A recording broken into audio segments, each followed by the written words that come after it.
اس کے بعد آیت نمبر 44 ذَلِكَ مِنْ أَنْبَاءِ الْغَيْبِ نُوحِيهِ إِلَيْكَ وَمَا كُنْتَ لَدَيْهِمْ إِذْ يُلْقُونَ أَقْلَامَهُمْ أَيُّهُمْ يَكْفُلُ مَرْيَمَ وَمَا كُنْتَ لَدَيْهِمْ إِذْ يَخْتَصِمُونَ. یہ غیب کی کچھ خبریں ہیں، یہ غیب کی کچھ باتیں ہیں. نوحیہ الیکا، جو ہم آپ کی طرف وحی کر رہے ہیں. آپ ان کے پاس نہیں تھے جب وہ اپنی کلمے ڈال رہے تھے کہ ان میں سے کون ہے جو مریم کی کفالت کرے گا، اور آپ ان کے پاس نہیں تھے جب وہ جگڑ رہے تھے. ذالک، یہ اس میں اشارہ ہے. مشار الیہ کیا ہے؟ اشارہ کس طرف ہے؟ جب اللہ تعالیٰ کہہ رہے ہیں یہ غیب کی خبروں میں سے ہیں، یہ کیا؟ یعنی کہ زکریا علیہ السلام کا واقعہ ذکر کیا گیا کہ کیسے انہوں نے اللہ سے بیٹا مانگا اور اللہ نے بیٹا دیا، اور سیدہ مریم کا واقعہ بھی تفصیل کے ساتھ ذکر ہو رہا ہے. یہ ساری باتیں جو ہیں یہ غیب کی باتوں میں سے ہیں. ذالک، اس میں اشارہ. من، یہ تبعیدیہ ہے، یعنی کہ بعض کا معنی ادا کر رہا ہے. یعنی کہ یہ باتیں جو ہم نے آپ کو بتائی ہیں یہ غیب کی باتوں میں سے چند باتیں ہیں، یہ غیب کا ٹوٹل علم نہیں ہے. انبا جمع ہے، اس کا واحد کیا؟ نباؤن، خبر. اہم ترین خبر کو کہتے ہیں نبا اور انبا. الغیبی غیب. نوحیہ الیکا، نوحیہ یہ دو الفاظ ہیں. نوحی فعل مضارع ہے جمع کے لیے، جمع متکلم کے لیے. ہم وہی کرتے ہیں، ہم وہی کر رہے ہیں. نوحیہ یہ کیا؟ یہ غیب، یہ غیب کی باتیں ہم وہی کر رہے ہیں. الیکا، آپ کی طرف. الیکا بھی دو الفاظ ہیں، الا اور کاف. الا کا معنی کیا ہوتا ہے؟ طرف. کا آپ کی طرف، تیری طرف. وما کنت لدیہم، اور آپ نہیں تھے ان کے پاس. واو کا معنی اور ما نافیہ ہے نہیں. کنتا، تو تھا، آپ تھے. لدیہم دو الفاظ ہیں، لدا اور ہم. لدا کا معنی کیا؟ پاس. ہم ان کے، تو آپ ان کے پاس نہیں تھے. اذ جب. یلقونا فعل مضارع ہے جمع کے لیے، وہ ڈال رہے تھے. اس کا واحد کیا ہوتا ہے؟ یلقی، وہ ڈالتا ہے. یلقونا وہ ڈال رہے تھے. اقلامہم اپنی اپنی کلمے. اقلام جمع ہے، قلم ان کی جمع. ایہم کہ ان میں سے کون.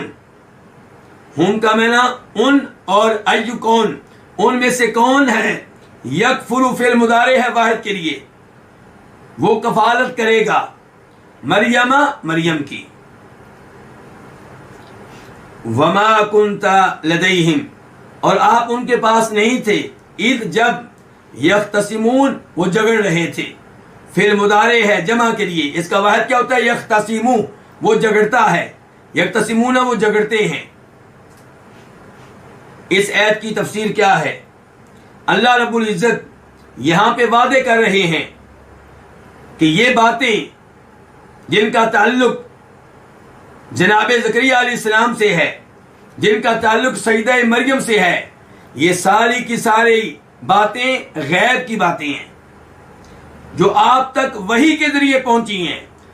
تو یہ باتیں اس بات کی دلیل ہے کہ آپ اللہ کے سچے نبی اور رسول ہیں، کیونکہ آپ اس زمانے میں موجود نہیں تھے، پھر بھی یہ باتیں آپ لوگوں کو بتا رہے ہیں.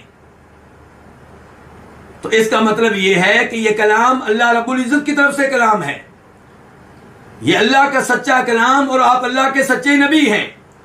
یہ واقعات سن لینے کے بعد، یہ باتیں سن لینے کے بعد لوگوں کو مان لینا چاہیے کہ آپ اللہ کے نبی اور رسول ہیں، اور جو پہلے سے مانتے ہیں ان کے ایمان میں اضافہ ہو جانا چاہیے. اور یہیں سے یہ بات بھی معلوم ہوئی کہ نبی علیہ الصلوۃ والسلام عالم الغیب نہیں ہے. یہ باتیں آپ کو پہلے معلوم نہیں تھیں، بعد میں بتائی گئیں. اور غیب کا کل علم نہیں دیا گیا، بلکہ اللہ تعالیٰ کہہ رہے ہیں ذالک من انباء الغیب، یہ غیب کی باتوں میں سے چند باتیں ہیں، کچھ باتیں ہیں۔ اور یہی ہمارا عقیدہ ہے کہ انبیاء کرام علیہم السلام کو اللہ تعالیٰ نے غیب کی کئی باتیں بتائی ہیں، لیکن اللہ نے انبیاء کرام علیہم السلام کو غیب کا کل علم نہیں دیا۔ اللہ تعالیٰ فرماتے ہیں سورہ نمل میں قُلْ لَا يَعْلَمُ مَنْ فِي السَّمَاوَاتِ وَالْأَرْضِ الْغَيْبَ إِلَّا اللَّهُ، اللہ کے علاوہ کوئی بھی عالم الغیب نہیں ہے، نہ آسمان والوں میں کوئی، نہ زمین والوں میں کوئی، یعنی کہ نہ کوئی فرشتہ عالم الغیب ہے، نہ کوئی نبی عالم الغیب ہے، نہ کوئی جن عالم الغیب ہے۔ البتہ غیب کی چند باتیں ہیں جو اللہ نے کئی نبیوں کو بتائی ہیں۔ اور یہ بھی پتا چلا غیب کی باتیں انبیاء کرام کو کیسے معلوم ہوئی ہیں، وحی کے ذریعے۔ وَمَا كُنْتَ لَدَيْهِمْ، اللہ تعالیٰ کہتے ہیں آپ ان کے پاس نہیں تھے جب وہ لوگ اپنی کلمے ڈال رہے تھے۔ کہاں ڈال رہے تھے؟ پانی میں۔ کیوں؟ تاکہ پتہ چلے کہ سیدہ مریم کی کفالت کون کرے گا۔ ایک تو عقیدے کی بات، اللہ تعالیٰ کہہ رہے ہیں آپ وہاں پہ نہیں تھے، اس سے پتہ چلا کہ نبی علیہ السلام حاضر ناظر نہیں ہے۔ اللہ تعالیٰ کہہ رہے ہیں آپ وہاں پہ نہیں تھے، اور یہی ہمارا عقیدہ ہے کہ نبی علیہ السلام جب تک پیدا نہیں ہوئے تھے تو آپ دنیا میں موجود نہیں تھے، اور جب پیدا ہوئے ہیں تو آپ ایک جگہ پہ ہوتے تھے، باقی جگہوں پہ آپ موجود نہیں ہوتے تھے۔ جب آپ مکہ میں تھے مدینہ میں نہیں تھے، جب آپ احد کے میدان میں تھے تو تب آپ بدر کے میدان میں نہیں تھے، جب آپ بدر کے میدان میں تھے تب آپ خندق کے میدان میں نہیں تھے۔ تو جب آپ اپنی زندگی میں حاضر ناظر نہیں تھے، فوت ہونے کے بعد آپ حاضر ناظر کیسے ہو سکتی ہیں؟ تو اللہ تعالیٰ کہہ رہے ہیں آپ ان کے پاس نہیں تھے جب وہ اپنی کلمے ڈال رہے تھے کہ ان میں سے کون ہے جو سیدہ مریم کی کفالت کرے گا۔ اس کا پس منظر کیا ہے؟ چونکہ سیدہ مریم یہودیوں کے ایک بڑے عالم دین کی بیٹی تھی۔ کس کی بیٹی تھی؟ عمران، جناب عمران کی۔ تو اس لیے بیت المقدس کے جو خادم تھے، مجاور تھے، ان میں سے ہر کوئی چاہتا تھا کہ اس بچی کی کفالت کی ذمہ داری مجھے ملے، یہ اعزاز میرے نصیب میں آئے۔ تو طے یہ ہوا کہ اس کے لیے قرآن اندازی ہوگی، اور یہ طے ہوا کہ سب کے سب اپنے اپنے قلم کہاں پہ ڈالیں؟ پانی میں ڈالیں۔ تو جس کا قلم رک جائے گا، حرکت نہیں کرے گا، اسے یہ اعزاز ملے گا۔